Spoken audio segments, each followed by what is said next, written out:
السلام عليكم أصحابي وإذن وذا السلام دمانتين بميل كستو أجوكتان برياني تدوحا آد وصوبتي قلوينك يونيفرسال كريديت ودادك ويدين أيان محوهاي أفرت بلوضة وقدم بسي بانك ستيتمنتيغا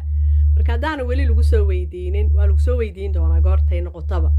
marka lagu soo weydiiyo hadii lacala aad maxaa lacag meesha ka bixinaysa waa lagu weydiin doonaa marka waxa loo baahan yahay inaad ka jawaabi karto lacagahaas meesha ay martay iyo waxyaabahaas ay tood marka ani kuma lihi lacag ha ka bixinin iyo lacag ha ka dirsanin kuma lihi bankigaaga waa ka dirsan kartaa sida adiga ku anfacaysa aad taqaano laakiin ogsoono in lagu weydiinayo waxyaabahan ay tood lacagaha dad meel ka bixiso meelahan kala aad u dirdirto ama waxyaabo aad ka bixiso waa lagu weydiinayaa meesha lacagahaas ay marmartay iyo waxyaabahaas waa lagu weydiin doonaa marka markasta waxa loo baahan yahay waxaad ka bixiso inaad ogsoon tahay hadhow aad ka jawaabi karto hadii lagu soo weydiiyo afarta bilood oo lagu soo weydiinayna waa afartii bilood oo ugu dambeysay